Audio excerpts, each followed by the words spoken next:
Salam jumpa lagi bersama saya, Pastor John Lewar SVD. Suara Pagi. Hari Jumat 8 April 2022, Pekan Prapaskah kelima.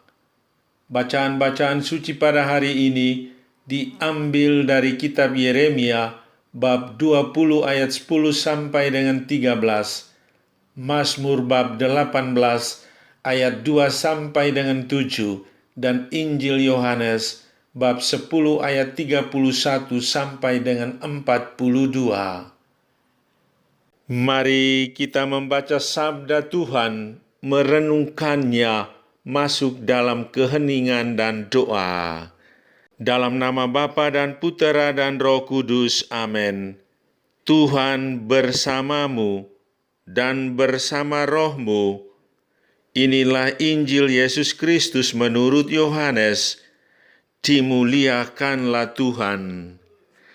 Sekali lagi orang-orang Yahudi mengambil batu untuk melempari Yesus. Kata Yesus kepada mereka, "Banyak pekerjaan baik yang berasal dari Bapa-Ku yang kuperlihatkan kepadamu. Pekerjaan manakah di antaranya yang menyebabkan kamu mau melempari aku?" Jawab orang-orang Yahudi itu, "Bukan karena suatu pekerjaan baik, maka kami mau melempari engkau, melainkan karena engkau menghujat Allah, dan karena engkau, sekalipun hanya seorang manusia saja, menyamakan dirimu dengan Allah." Kata Yesus kepada mereka, "Tidakkah ada tertulis dalam kitab Taurat kamu, Aku telah berfirman, kamu adalah Allah?" Jikalau mereka kepada siapa firman itu disampaikan, disebut Allah, sedangkan kitab suci tidak dapat dibatalkan, masihkah kamu berkata kepada Dia yang dikuduskan oleh Bapa dan yang telah diutusnya ke dalam dunia, engkau menghujat Allah? Karena aku telah berkata, aku anak Allah. Jikalau aku tidak melakukan pekerjaan-pekerjaan Bapa-Ku, janganlah percaya kepadaku. Tetapi jikalau aku melakukannya dan kamu tidak mau percaya kepadaku, percayalah akan pekerjaan-pekerjaan itu, supaya kamu boleh mengetahui dan mengerti bahwa Bapa di dalam aku dan aku di dalam Bapa. Sekali lagi, mereka mencoba menangkap Dia, tetapi Ia luput dari tangan mereka. Kemudian, Yesus pergi lagi ke seberang Yordan, ke tempat Yohanes membaptis dahulu. Lalu Ia tinggal di situ, dan banyak orang datang kepadanya dan berkata, "Yohanes memang tidak membuat satu tanda pun, tetapi semua yang pernah dikatakan Yohanes tentang orang ini adalah benar." Dan banyak orang di situ percaya kepadanya.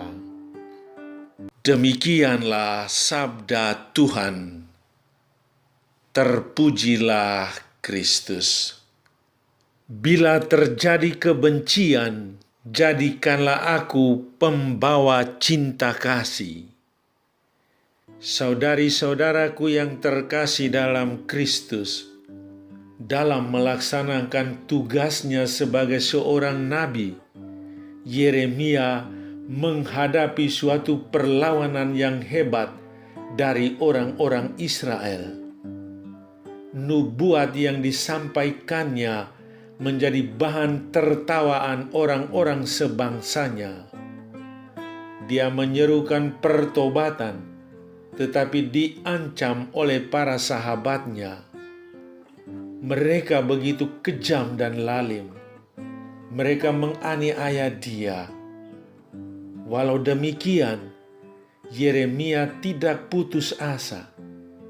dia sangat yakin dan percaya bahwa Tuhan adalah pahlawan perang yang selalu mendampingi dan menyertainya. Atas nama Tuhannya, dia selalu mengajak orang untuk bertobat. Pertentangan antara Yesus dan orang Yahudi semakin tajam. Mereka mengambil batu untuk melempari Yesus, karena Yesus dianggap menghujat Allah dan menyamakan dirinya dengan Allah. Yesus menawarkan kepada mereka agar percaya kepada pekerjaan-pekerjaannya, walaupun mereka menolaknya. Karena hati mereka tertutup rapat, hati mereka degil penuh amarah kepada Yesus, mereka terus berusaha untuk menangkapnya. Dalam menghadapi situasi yang semakin memanas, Yesus tidak takut. Ia secara terang-terangan mengajak mereka untuk mengimaninya.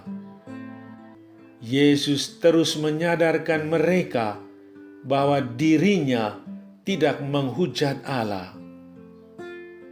Walaupun sudah ada penjelasan demi penjelasan Yesus, orang-orang Yahudi tetap tidak percaya dan menolak Dia. Dan Yesus terus melaksanakan tugas perutusannya sesuai rencana dan kehendak Allah. Ancaman pembunuhan dan kematian tidak dapat menghalangi karya Yesus, sebab Dia tahu walau sebagian orang Yahudi yang menolak, masih ada tersisa orang yang percaya dan mengikuti ajarannya. Orang yang percaya kepadanya menerima Dia sebagai juru selamat, dan mereka pun beroleh selamat. Saudari-saudaraku yang terkasih dalam Kristus, ada dua pesan yang berguna bagi kita.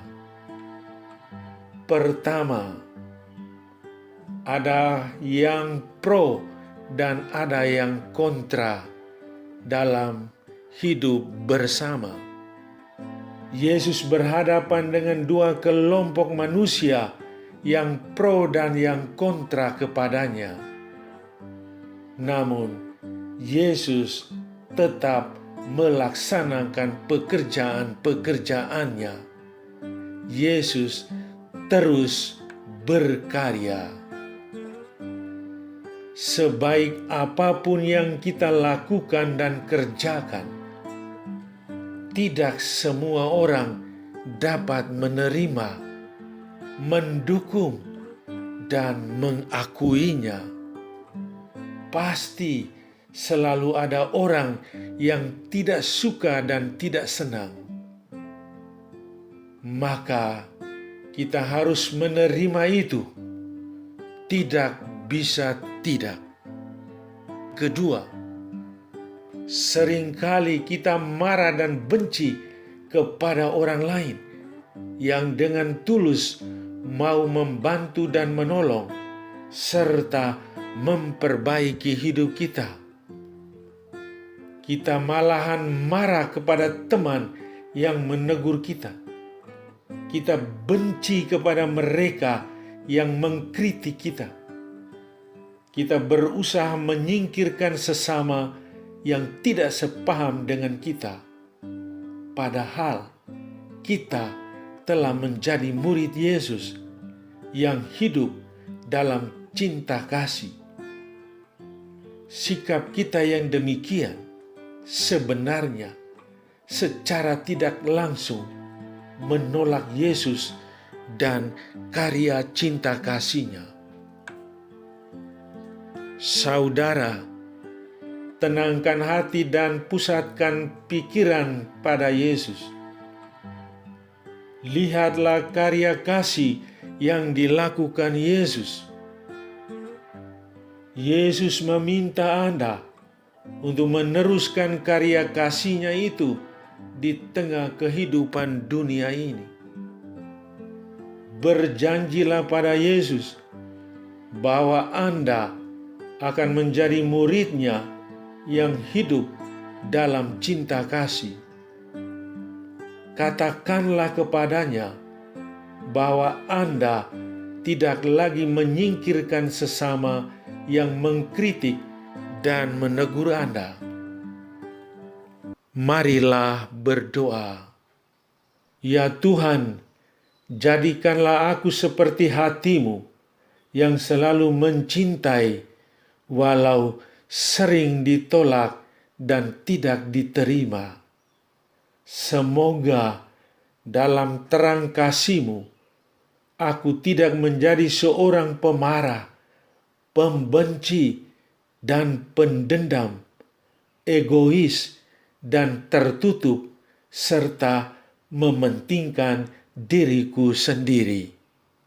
Amin. Sahabatku yang terkasih, selamat hari Jumat. Salam doa dan berkatku untukmu dan keluarga di mana saja berada. Bapa dan Putera dan Roh Kudus. Amin.